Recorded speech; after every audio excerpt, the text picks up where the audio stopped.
Those of you who have watched this far into the video, you get a special treat.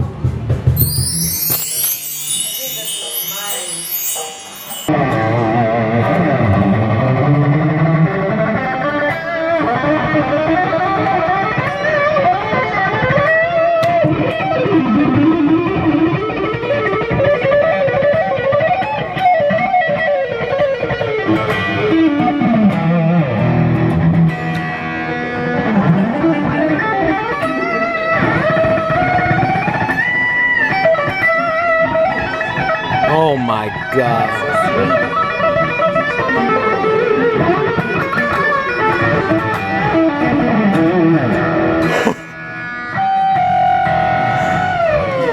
You're just having fun. Oh! Okay. Usually with the bar, Yeah. I can do the whole elephant thing. Ah, that doesn't fit.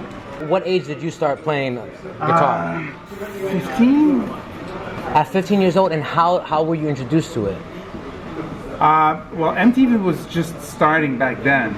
I remember I wanted to be a cartoonist. Do you draw? So you draw? Yeah. Yeah. But, you know, I stopped getting better at 15. Right, I of discovered course, the of guitar. course, yeah. So I can still do whatever I was able to do back then. But I remember going to my grandfather's for the holidays. I grew up in a super poor family, so we didn't have cable TV. But his neighbor, it was a cute girl living next door. There it is. So I got her place, and she had cable, and I saw MTV, and so I saw the video for Bon Jovi "Living on a Prayer." I was like, holy shit, dude. You're like, I gotta do this. Tommy used to work on the dock. He's been on strike. He's down on the so tired. And then the whole song, I was just fucking blown away. And I just decided I wanted to play drums. But then, I'm from a poor family, so there was no way I could play drums in the apartment. Oh, drum So I set, decided to yeah. But play it's also because expensive. It's too loud. It's Yeah. expensive, but it's supposed to be loud. Really loud. So the guitar you can just turn down. So I figured, yeah, maybe the guitar is cool. So I started. How'd you get your first saving guitar? money. Oh, you It saved took money? 2 years. 2 years. It took 2 years before I could even buy like an electric guitar. But you were so passionate about it. Yeah. You were like, I need this. Yeah. So, but my aunt had an old classical nylon string guitar that she lent me while I was saving money for my electric guitar. So I started learning, simple chords and the notes and the exercise with the scales and all of those. How did you learn that? By Just from yourself, the book. or? There was a book in my aunt's guitar case, like a beginner's book. Right. So I just did that, and then there was magazines with tabs in them.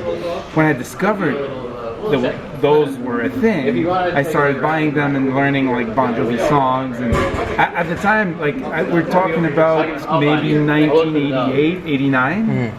So it was all about Motley Crue and Bon Jovi and Poison and Guns N' Roses, all the bands that started on this very street in the 80s. Yeah, so if you drive up the street and you see the Whiskey A Go-Go and the Troubadour, and you see all these bars, that's where all of those bands started. So this is where my dreams were made, this street. I'm from Montreal, I'm French Canadian.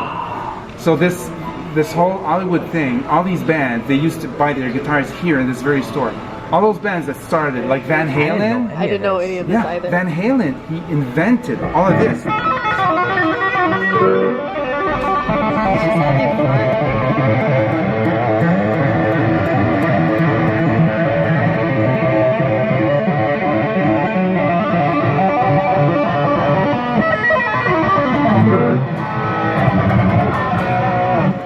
Van Halen used to buy his shit here in the store and play down the street like it's a 10-minute walk from the Whiskey A Go-Go and the Gazzari's. That's not there anymore, but there's the Rainbow and the Roxy. All these bars are still there. There's still bands every night, and they used to shop here. So I come here and it's just all where my youth was built, is this street with this store and these Yeah. These so- instruments. That's beautiful. And then for anybody who's watching who may be a musician, what Oh, would you're still recording? Of course I am. Listen, I can't stop. I can't stop with you, That's man. fine. What is it about music that you love so much? Just you personally. I can't say, man. It's the closest thing to magic that I've experienced myself. You know, it's the personal thing. But for me, that's what it is.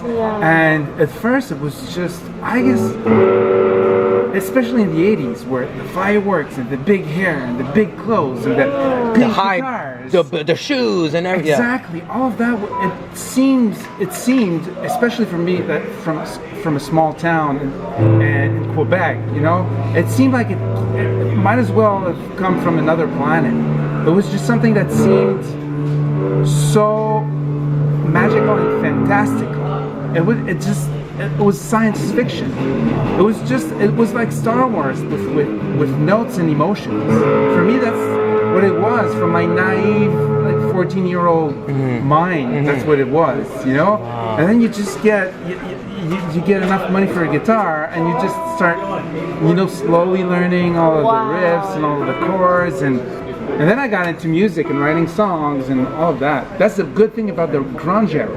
It kind of killed all of my guitar heroes that were into like technical playing, but it brought back like emotional, simple songwriting, which is, I think, it was overdue, because for the last half of the 80s and the first half of the 90s, it was all about flash. It became like copycats after copycats of those great bands. I'm gonna outdo this person or whatever. Yeah.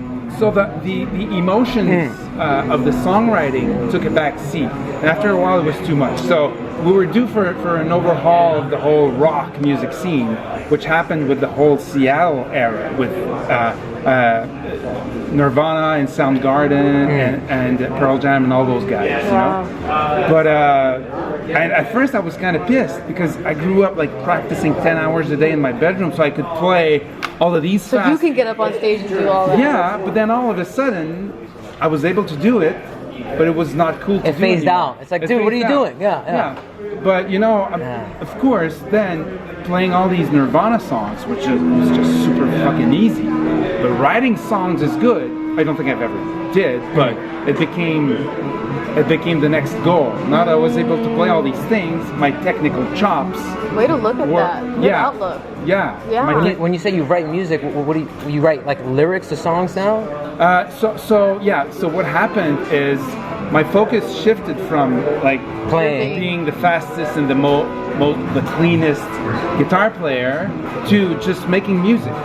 You know, writing songs that normal people could relate to. Can you play like a 30-second example of, because you did the technical, you did that. Yeah. What's an example of what it shifted to?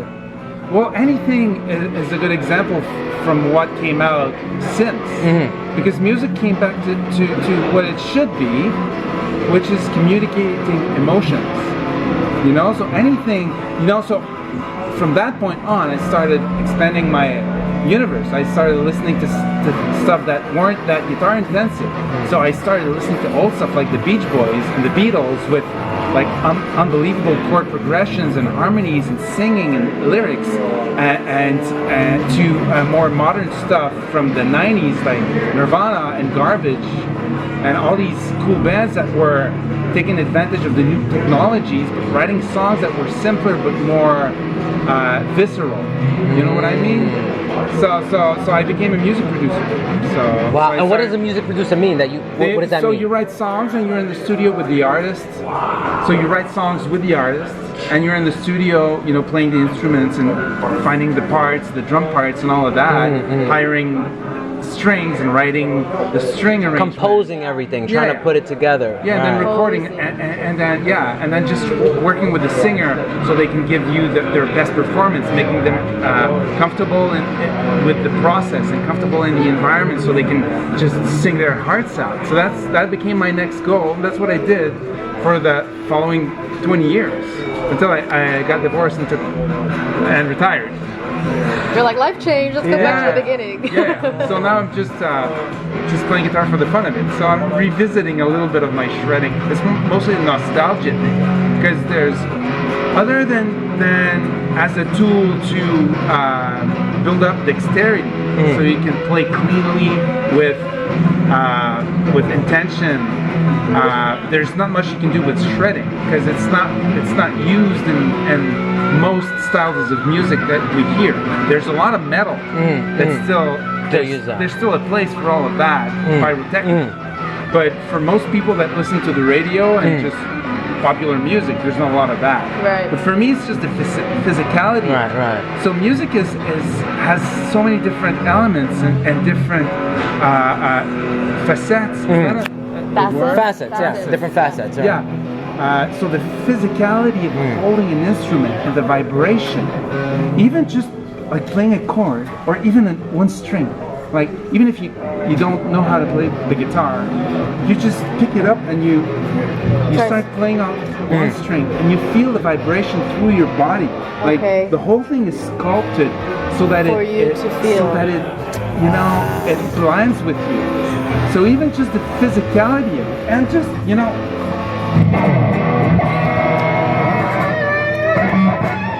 there's a power,